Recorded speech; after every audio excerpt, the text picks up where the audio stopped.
कहानी शीर्षक संघर्षी जीवन है। भूमिका। बुद्ध के जीवन की सबसे बड़ी देन है दुख का कारण है, दुख का अंत संभव है और दुख के अंत का मार्ग है। यही जीवन की वह सच्चाई है जिसे स्वीकार कर लेने से मनुष्य के सारे भ्रम मिट जाते हैं। ये कहानी आरंभ होती है एक युवक आरव से, जो जीवन में सब कुछ होते हुए भी शांति की तलाश में भटक रहा था। प्रारंभ। आरव का जीवन। राजगृह के एक संपन्न व्यापारी का पुत्र आरव बचपन से ही विलासिता में पला था।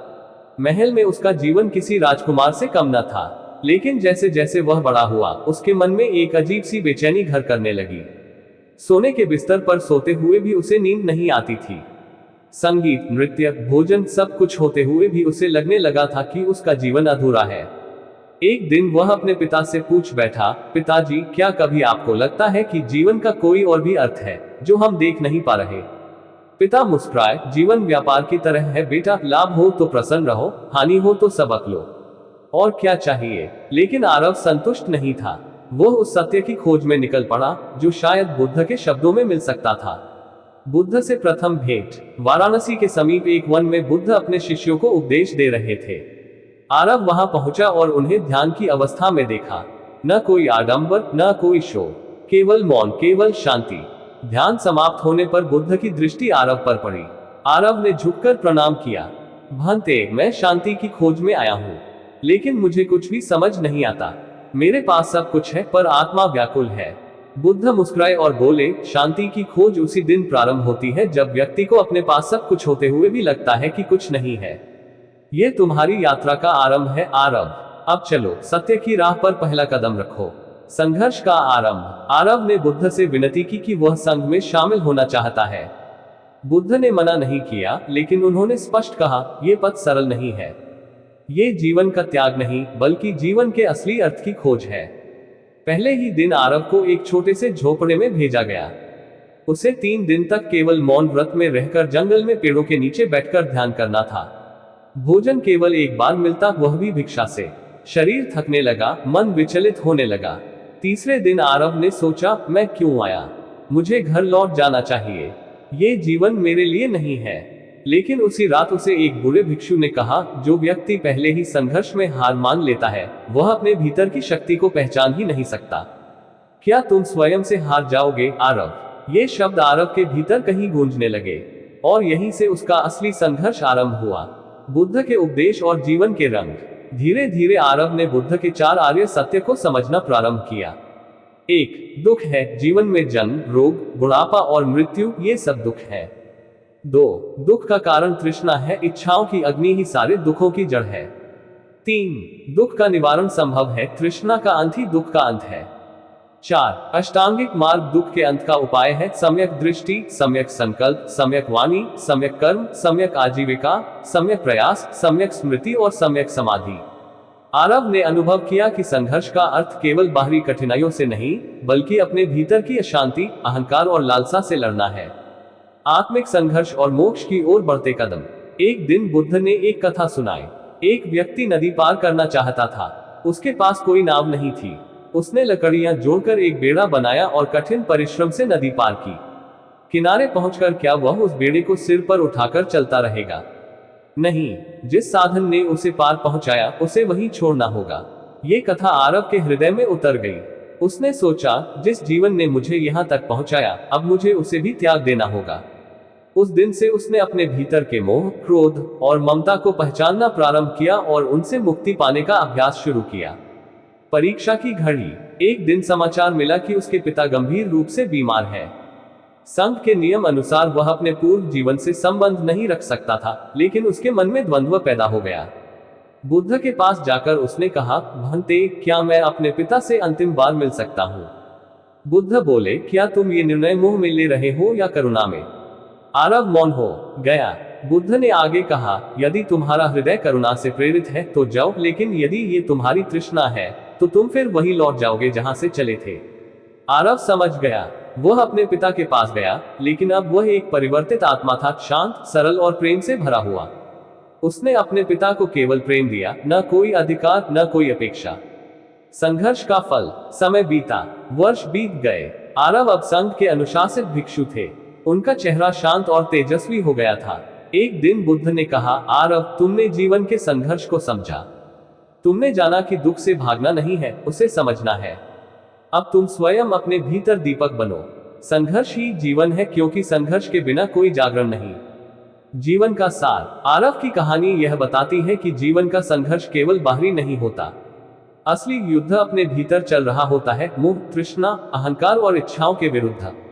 बुद्ध ने स्वयं भी यही किया था। एक राजकुमार से एक साधु बनना, अपने प्रियजनों को छोड़ना, जंगलों में कठिन तप करना और अंततः बोधि वृक्ष के नीचे आत्मबोध प्राप्त करना, ये सब एक लंबे संघर्ष की यात्रा थी।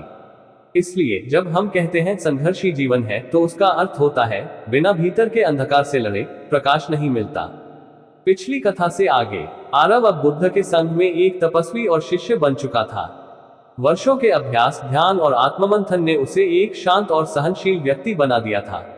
लेकिन संघर्ष समाप्त नहीं हुआ था। असली संघर्ष अब शुरू होने जा रहा था। यह आत्मा और संसार के बीच का संघर्ष था, जो साधु के वस्त्र पहनने मात्र से नहीं मिटता।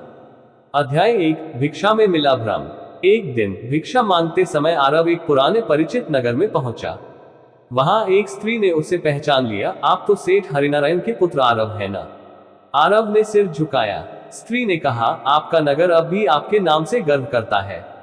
क्या मिला आपको ये जीवन चुनकर? एक राजा बन सकते थे, एक साधु क्यों? आरव मौन रहा, लेकिन उसके भीतर एक क्षण को ही सही हलचल हुई। क्या मैं भाग गया? क्या त्याग मेरा मोह था या मेरा घमंड? उस रात ध्यान करते समय उसकी एकाग्रता टूटी।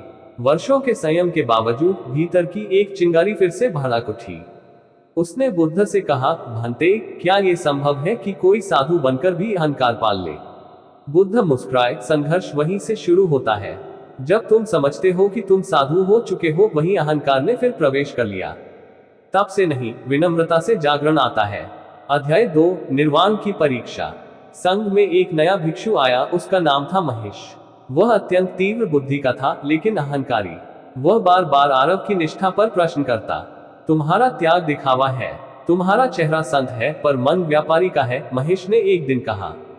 आरव क्रोधित हो उठा। वर्षों में पहली बार उसके चेहरे पर आवेश दिखाई दिया, लेकिन वह शांत हो गया और उत्तर दिया, यदि यह सत्य है तो मैं स्वयं से युद्ध करूंगा। यदि असत्य है तो तुम्हारे शब्द मेरे मन को न छू सकेंगे। बुद्ध ने दूर से ये देखा और कहा, जिस दिन शत्रु के शब्द भी तुम्हारे भीतर हलचल न करे, उस दिन समझना तुमने अपने चित्त को जीत लिया है। अध्याय 3, भूतकाल की परछाई। आरव एक दिन एक पुराने मठ में भिक्षा लेने गया, जहां उसे उसकी पूर्व प्रेमिका सुरभि मिली। वह अब एक विधवा थी और अपने पुत्र के साथ रहती थी। सुरभि ने कहा, मैं जानती हूं तुम कौन हो, पर क्या तुम मुझे भूल सके? आरव की आंखें नम हो गईं, लेकिन उसने कहा, मैंने तुम्हें त्यागा नहीं, केवल मोह का मार्ग छोड़ा था। तुम्हारी स्मृति अब भी है, पर वह बंधन नहीं, करुणा है। सुरभि बोली, क्या करुणा में प्रेम नहीं होता? प्रेम जो बांधे वह मोह है, प्रेम जो मुक्त करे वही करुणा है, आरव ने उत्तर दिया। अध्याय 4, भीतर की मृत्यु और पुनर्जन्म। उस रात आरव ने बोधि वृक्ष के नीचे ध्यान लगाया। वह जानता था अब भी उसके भीतर तृष्णा जीवित है। वह संसार को छोड़ चुका है, लेकिन स्मृतियों का मोह शेष है। पूरी रात उसने ध्यान किया, न शरीर की सुध, न समय का बोध। और तब एक प्रकाश उसके भीतर फूटा, जैसे कोई पर्दा हट गया हो। उसने पहली बार अनित्य को अनुभव किया। सब कुछ बदलता है, हर क्षण। उसी क्षण आरव ने बुद्ध के चरणों में जाकर कहा, भंते, अब मैं जानता हूं, संघर्ष का अर्थ जीवन से भागना नहीं, बल्कि हर क्षण को जागरूक होकर जीना है। बुद्ध मुस्कुराए, तुम अब तैयार हो आरव। तुमने तृष्णा को नहीं मारा, उसे समझा है। यही निर्वाण की राह है। अध्याय 5, आरव बनता है दीप। समय बीत गया। बुद्ध वृद्ध हो चले थे। एक दिन उन्होंने अपने शिष्यों से कहा, मैं अब शरीर छोड़ने की ओर हूं, पर तुम सब अपने भीतर दीपक बनो। किसी बाहरी आलोक की प्रतीक्षा मत करो। उन्होंने आरव को बुलाया और कहा, तुम अब दूसरों को संघर्ष का अर्थ समझाओ। जैसे मैंने तुम्हें राह दिखाए, अब तुम दूसरों के लिए वह दीप बनो। आरव मौन रहा, फिर धीरे से बोला, भंते, आपसे बड़ा दीप कोई नहीं। बुद्ध बोले, हर दीप की लौ एक सी होती है। मैं भी वही हूं जो तुम हो, केवल जाग गया हूं, तुम जाग रहे हो। अध्याय 6, अनागारिक की शंका। आरव अब एक विहार में रहते थे, जहां उनके पास अनेक शिष्य थे। उन्हीं में एक युवक था अनागारिक, जो बहुत तेजस्वी लेकिन उतना ही संशयशील था।